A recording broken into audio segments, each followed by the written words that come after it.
За бүр ихнээс нь яриа.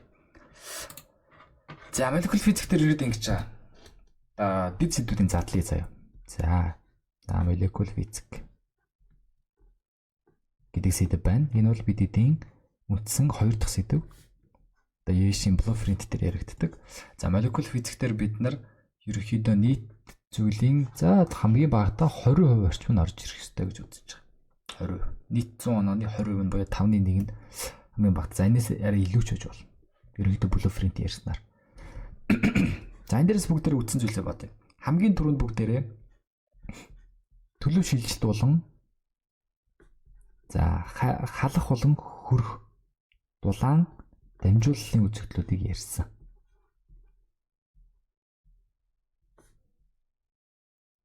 Дулаан дамжих. Эхний зүйл. За хоёр дахь нь болохоор за энэ дээр ахаад жоохон ярилцсан ба. За дулаан дамжихыг бол юу гэдэг юм? За Q тэнцүү MC delta T-гээр болж исэн те. За тэгээд хайлах хүлдэх дээр болохоор m лямбда. За тэгээд дуурших дээр болохоор mr гэдэг томьёод байх. За энэ дээр болохоор дараа нь холимгийн ерөнхийдөө температурыг олох зүйлс байсан. За энэ дээр бол одоо юу гэдэг нь Q1 нь m1 c1 delta бишээ зүгээр T1. За Q2 нь m2 c2 T2 гэдэг ерөнхий нэрхтэй байгаа холилдоод хамтдаа нэг адилхан нэрхтэй болно гэдэг зүйлийн талаар ярьсан. За гурав дахь нь болохоор молекул кинетик онлын үндэс.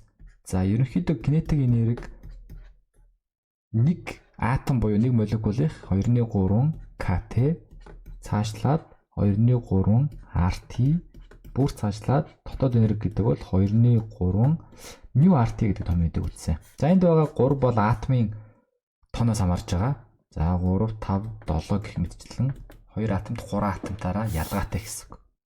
За дөрөвдүгээрт болохоор молекул кинетик онлын дараа бүгдээрээ температурын шилжилтүүдийг ерөөдөө үтсэн шүү дээ. Хуваарьуудын Цельс, Кельвин, Фаренгейт.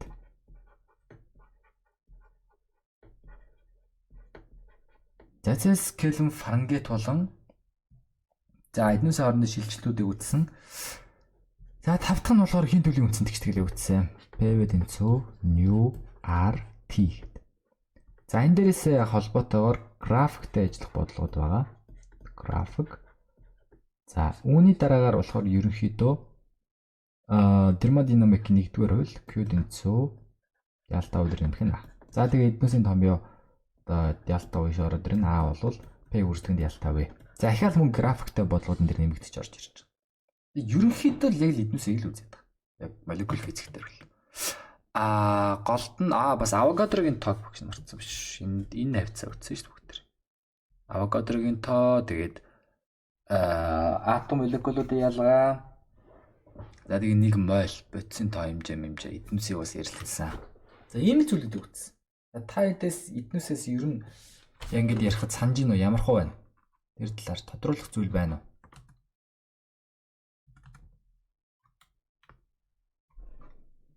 За багшийн нэрийг сонсогч байна уу? За бүгдээ товчхондоо бол яг иймэрхүү зүйлсийг л үтсэн байх нэ. За одоо тэр бүгдээ шалах бодлоо руу гарах. За нэгдүгээр төлөв шилжилт. За төлөв шилжилтийн бодлогод юу гэдэг вэ гэхээр за шууд ингэ. За 5 кг мөс байжээ.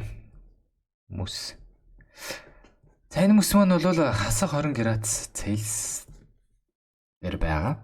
За одоо энэ мөсийг бүгдээрээ нэмэх 10 градусын ус болгох. Гэвэл хэр хэмжээний дулаан шаардлагатай вэ? За тэгэд үүнийг болохоор яг бүгдээрээ халуун тогон дээр халаасан гэж үзье. Бүгдээрээ 10 кВт-ийн чадалтай тогоогоор яг энэ үйл процессыг хийх юм бол хэр хугацаа шаардлагатай вэ? За энийг бодож чадчихвал дулаан дамжууллын ихний асуудал болох ч байна гэсэн. За энэ дэр бодоход за 5 минут. За 5 минут явсан. Тэгээд бүдрээ ирээд ярилцсан. За амир цариунуудаа өөрсдөө ингэ цариунуудаа гаргасан байна. За одоо бүдрээ ярилцгаая. За нэгдүгээрт 5 кг хүмүүс 20 градусаас нэмэх 10 градус ус болох.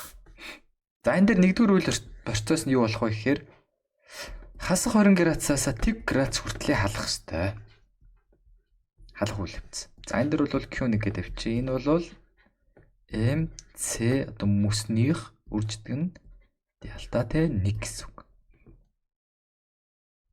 За 5 кг учраас эн чинь гээд мөснийх бол 2100 жоулыг бахан килограмм Цельс. За энэ мөс болон ус хоёрыг бүгдээр маш олоод ашигласан. Тийм учраас мэдчихэж байгаа. За энэ бол 20 Цельсээр нэмэгдсэн гэсэн үг. За ингэ нэмэх юм бол 21 хана 4-н тэг нэмэгдэн тийм үү. Энд дээр 100 болоод 210 мянган жоул гэсэн үг. За эхний за энэ орны таслал шүү. Шаардлагатай дулаан. За Q2. За одоо юу хэрэгтэй вэ гэхээр одоо тэг градус дээрээ хайлах хэрэгтэй. За энийг шараар өччих. Хайлах үйл явц юм. За хайлах процессыг дулааныг яаж болдог вэ гэхээр эмийг үрждэг нь лямбда. За эм бол 5 кг. Лямбда болохоор 332 кJ-ыг бахан килограмм. За энэ яг 334 гэж бодсон байж болно. Гол логик нь яг энэ нүгээрэл бодох хэрэгтэй. Тэгэхээр 5 2 11-ээс нь 15 16-ээс нь 15 16. Хойно 3 тэг байгаа кило учраас. Хамгийн таслуудын бичвэл сая жоул хэрэгтэй гэсэн. 3 дахь процесс одоо тэг градуст байгаа зүйл маань 10 градус хүртлээр халах хэрэгтэй. За энийг Q3 гэх юм бол энэ бол MC дельта T 3. За массууд өөрчлөгдөхгүй. С бол 4200 болсон байгаа. Усных учраас за 4.2 кJ гэж бас хэлж байгаа. За үрждэг дельта T буюу 10 градус гэсэн үг. За үржүүлж юм бол эхлээд 5-42-оор өөрчилчихээр 210 те. Хойно нь 3 юу. За тэгэхээр бид энэ хоёр жоулууд адилхан байна. Яг л хоёр дахин их Цтэй штэ. Тэгээд градусууднаас тийг зөрчих хэсэг. За ингээд нийт энерги болоо гэвэл Q тэнцүү Q1 дээр нэмэх нь Q2 нэмэх нь Q3. За нэмчихэр чинь сая 660 дээр 420 мянгаыг нэмнэ гэсэн үг.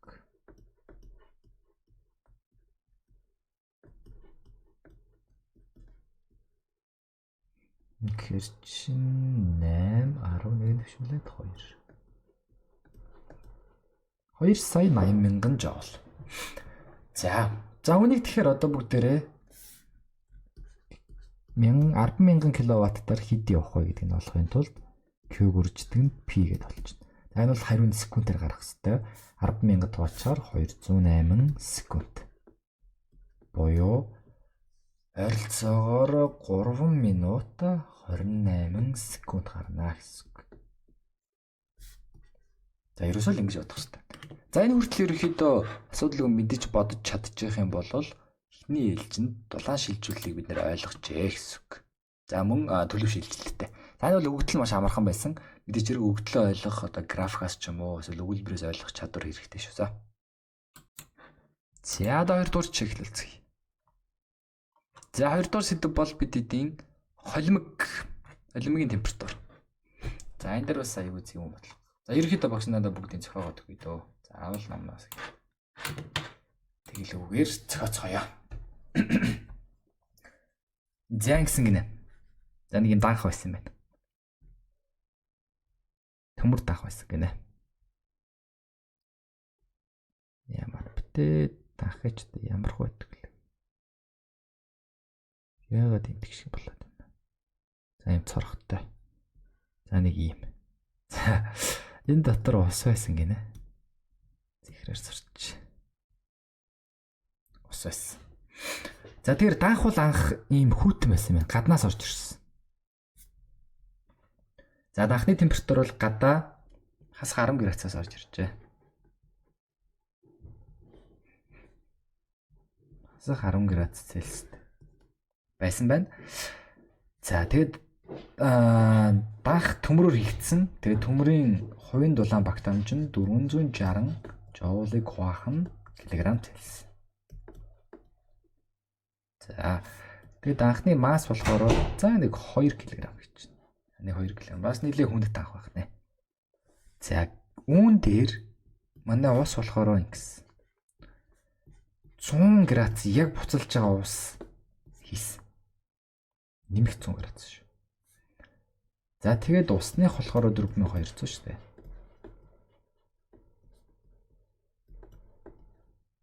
За ийм байгаа. За тэгээд энэ дээр нийтдээ за бас нэг 2 кг ус хийсэн. 2 литр гэсэн үг шүү. За ийм болвол холимгийн температур хэд дээр тогтох вэ гэсэн. Эхний асуулт.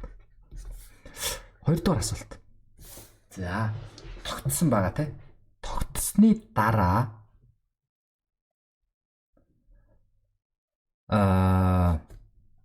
уг тэр холимгийг данхтай нь хамтд нь халаас. За халаагаад бүгдээрингийн 100 градус хүртэл яг ахаа буцлагсан байна данхтай. Яг бодит амьдрал дээр болж байгаа зүйл гэсэн үг шүү. За хүтэн дээр хийсэн чинь жоохон хөрцөн. Тэнгүүт нь ахаад яг буцлам халуун байх хэрэгтэй байна гэд буцаагаад 100 градус хүртэл халаахад биднэрт нийтдээ ямар энерги хэрэгтэй вэ? За ийм хоёр асуултанд хариулъя. Нэмэр асуултанд хариулахад 5 минут өгье. За тэгэхээр энэ дээр юу болох ёстой вэ гэхээр за эхний бодлого нь. За маш логикоор бодъё заяа. За данханд нэг энерги байгаа юм. Тодорхой хэмжээний хасах градустай хэмжээний хасах энерги гэж.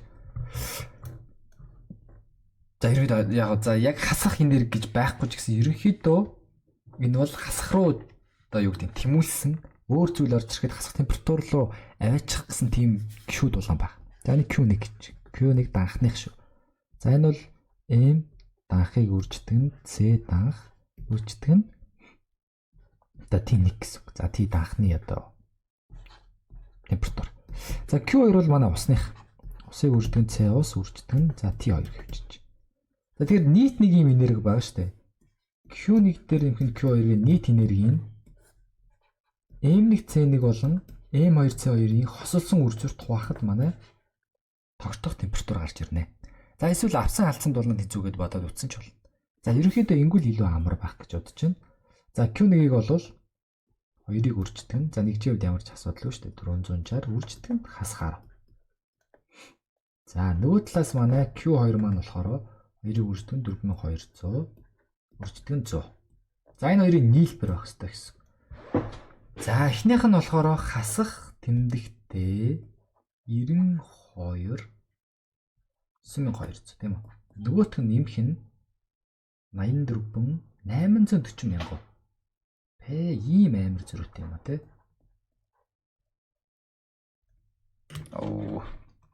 За жоо жижигэл.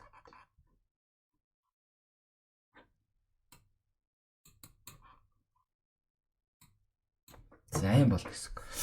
За нэг бодоод үзвэл 9200 гарч байна тийм үү? 92 гараад хойно 2 дэх баг. Тэгээ хасах тэмдэгтэй. Энэ болохоор 84 хойно 4 дэх орж ирнэ гэсэн. 840 мянга. За ингээд энэ хоёрыг бодчих юм бол манай Q гараад ирнэ. Энийг нийт MC-гүүдийнх нь хоцолсон үржирт байна гэсэн. За ингээд хасчвал энэ дээр 9200 гэж ингэж орж ирнэ гэсэн үг үү те.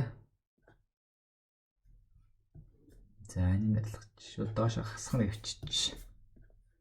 За тэгэх юм бол 8 эндээс нэг авсан чинь тэг 3 830 800 гэсэн. За тэгэхээр 830 мянга 800 хуваах нь за өөр тэнцүү шүү дээ. Тогтсон температур тэнцүү. M1 зэ. M1 нь 2 кг үрждэг 460. Нэмэх нь 2 кг үрждэг 4200. За энийг ойролцоогоор хариу гарах байхаа. За энэ бол 4200-г 2 үржихээр 8400. Нөгөө талаас 900 хартай. Ингээд 2 гээд 13 9320 гэсэн. Ингээд орчих гэсэн. За ингээд 83932 байх нэ. За тэгэхээр нэлийн өндөр градусд гарах нь бол зөв байна. Яг гэвэл энэ дулаан багтаамж маш өндөртэй улсын хийгээс учраас. За энэ дээр чинь 99-81 гэхээр болохгүй 8 өгөх юм байна л да. 82-16 нэгээ санаа 83-24-25 2-оо санаад 72 дээр 74. За энэ дээрээс хасчих юм бол 2 5 энэ дээрээс нэг явцсан учраас тэг ингээд 1. Байж та. Тэр барыг 9-оор өгөх боломжтой байсан юм шүү.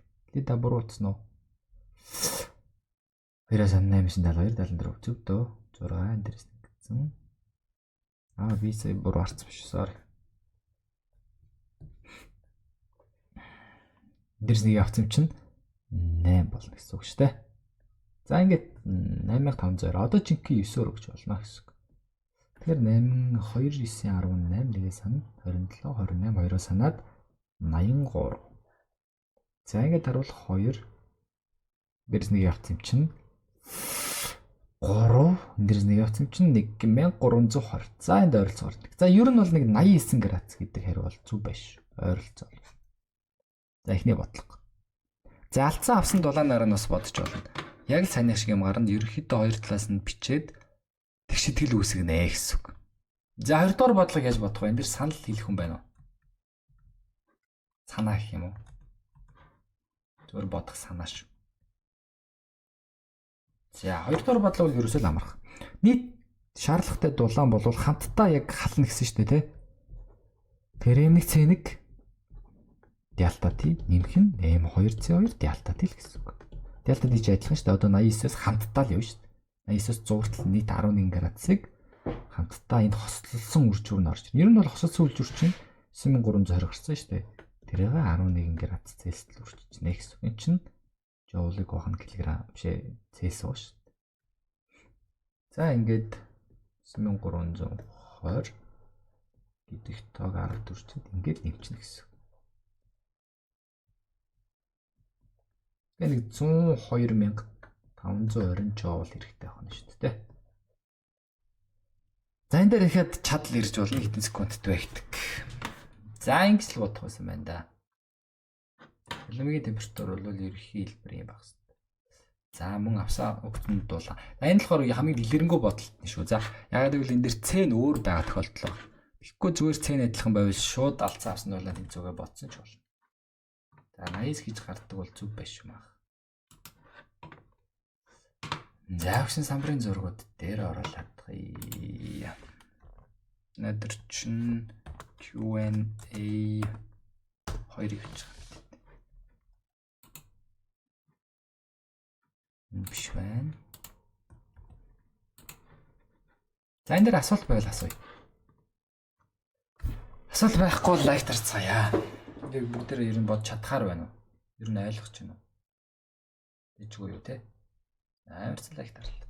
За бид хэдэ 2 дугаар сэдв. Ингээд 2 бодлого бодлоо. За 3 дахь бодлого. Дулаан дамжилт болон ингэсэн холимог болцсон одоо нөгөө кинетик энерги рүү орох нэ. За кинетик энерги молийн талаар. За нэг завсарлаад ирээд ор. Завсарлаад бодцгоо. Айдаа сайдарч байгаа завсралгүй бодож учраас. За 5 минутын завсралга дээр дуу сонсцгоё. Ямар дуу сонсох вэ? Шинэ сая 5 минут дээр 5 минут юм яалс. За дууны санал авъя. 5 минут. За зэр намаахан дуу сонсдоо. За энэний бүгдээр клипийг үзэж реакшн хийцгээе. Оо Жангсан гинэ гэсэн гэж шүү. Яасан бэ гэсэн чинь. За бид хэдэн 3 дугаар сэдв шүү. 3 дугаар сэдв дээр үзэх хэрэгтэй зүйл болвоос ингэнэ гинэ. За нүүрс төрөгч. Нүүрс хүчлийн хий. CO2. Бид нарт юм байсан гинэ. 11 кг байсан гинэ. Байсан. За энэ хийг бүгдээрээ 27 Цельс градуст халаая. градуст. Халаач гэдэг аваач. Тэгвэл энэ хийн дотоод энерги буюу нийт кинетик энерги хэд вэ? За тэгээд энэ хийн нэг молекулын кинетик энерги хэд вэ? Хоёр асуулт. 3 дугаар асуулт нь болохоор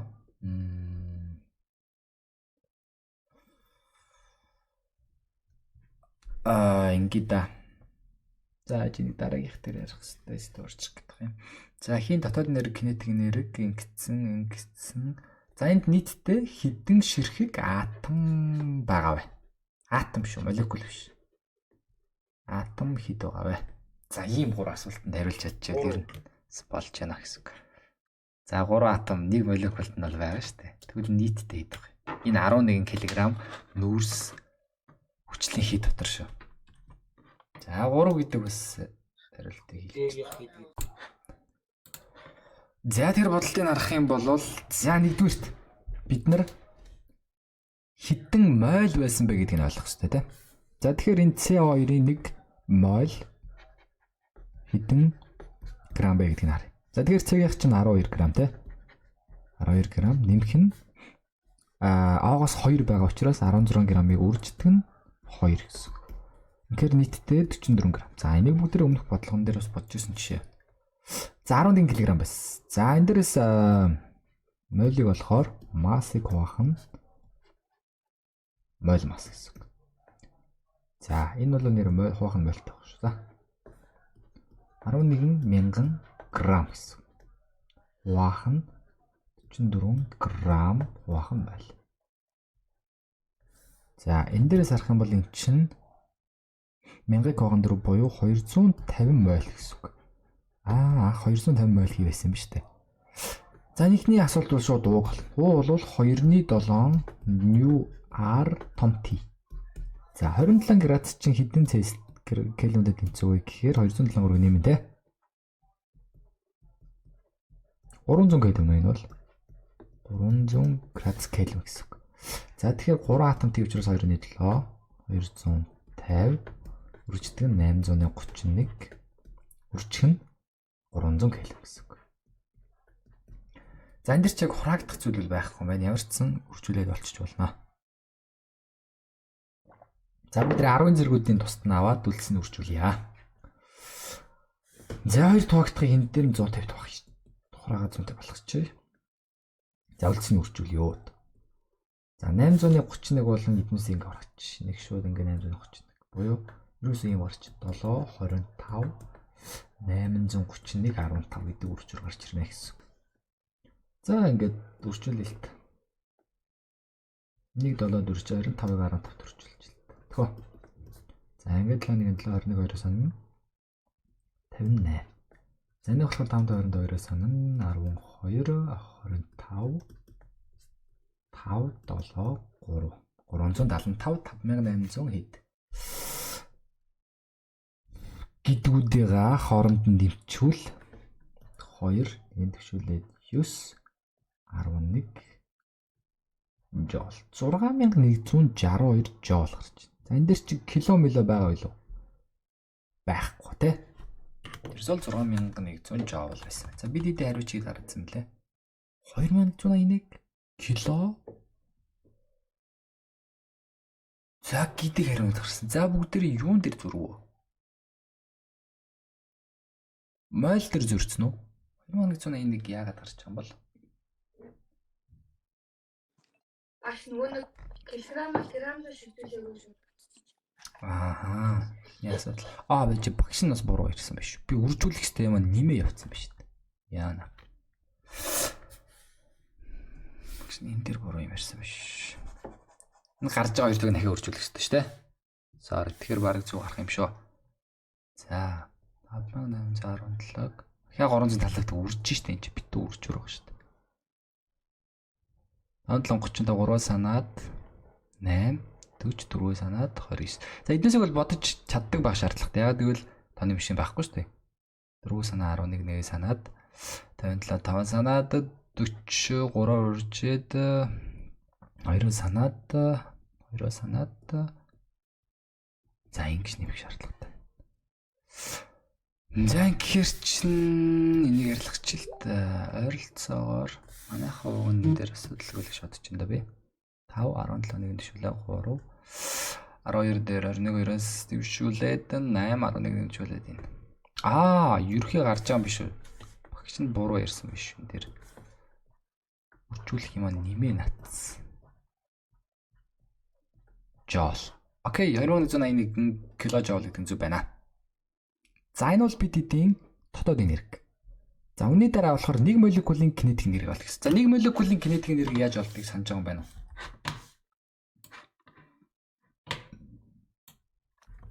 Нөгөө 2-3 КТ чинь юм. КТ шүү дээ. 2-3 КТ. За бүгдээрээ нөгөө нэг молекул нэг атомдохыг олоод цаашлаа 1 молийг дараа нь юу гэж олсон шүү дээ. Тухайн хийнийхийг хэдэн моль байгаа вэ гэдгийг нь оролцуулаад тийм үү? За тэрийг саная. За тэгэхээр зөвхөн нэг атом юм уу? Нэг молекулынхыг олохдоо кинетик энерги нь 2-3 КТ шүү дээ ерөөсөө. КТ. За энэ дахиад нэг атомд 2 атом гэдгээс хамаарат одоо энэ чинь 2-7 болж өрнө гэсэн үг тийм үү? 2-7 КТ. 3 атом тэмчээ. За К ч болохоор ингээ ороод ирнэ. За нөгөө талаас ахаад энийг тэгвэл 1 моль хэд байхаа гэдгийг нь олохдоо 2-7 К-г үрждэг нь Авогадрогийн тоо үрждэг нь Т гэсэн үг. Буюу 2-7 RT гэдэг том юм байна. За эцэст нь ууруу орж ирэхдээ хэдэн моль байгаа вэ гэж нүүгээр үржүүлээд 2-7 нь юу RT болж хөрсөн шүү. За К-гээр үржижүүл ерөөсөө амарх. 138. Энд дээр гол нь 10-аас 23 зэрэг байгаа. За үржих нь Т. За Т чинь 300 км батна гэсэн үг. За ерөнхий бодох арга нь бол ерөөсөө энэ гэсэн үг. Нэг атомын. За нэг молекулын. Атомын буруу ярьсан шүү. Нэг молекулын. За тэгээ 3 атомд учраас 2-7 болоо хэрцсэн. За дараа нь хэдэн атом бэ гэсэн. Хэдэн атом бэ гэдгийг нь олохын тулд 1 моль хий дотор нөгөө нэг 602-ыг үржих нь 1023 ширхэг буюу Авогадрогийн тоо тогтмол ширхэг молекул байгаа тийм үү. Мөн үүнийг дотор нь 3 ширхэг байгаа гэдгийг ойлгочих хэрэгтэй гэсэн үг. Тэр хэдэн моль вэ ан чинь? 250 моль гэхээр ерөөсөө л дахиад 250 дүрчээд 3 дүрчээд гараад ирнэ гэсэн үг. За бүгд энэ дээр бас нэг яруу гаргасан байсан те. Тэрийг харъя. 1505-ыг үржих нь 1023 зэрэг атом. За энэ 3-ыг үржих 1505 гарах уу харъя л да. 18 950-ыг 3 ширхгийн мартчихжээ. 3 ширхэг атом байгаа те. За энэ дээр ахиад сануулхад бид эдэд нөрс дөрвөгчийн нэг атом, хүчил дөрвөгчийн 2 атом ингээд нийлээд нэг молекул болсон байгаа шүү гэдгийг л анхаарах хэрэгтэй. Энэ бол молекул. Энийг харахаар нэг боулингийн бөмбөг шиг харагдана. За энийг ойлгох хэрэгтэй. Байсан байх нэ. За бид эдэн 3 дугаар сэдв. Энэ дээр асуулт байна. Ерөнхий суур онол бол ерөөсөө эднүсийг л мэддэг байх хэрэгтэй аваад байна.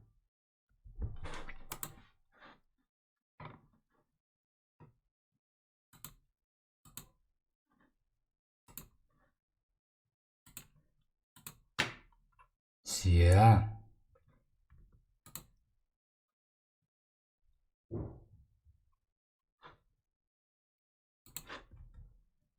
За асуулт байвал бичиж, асуулт байх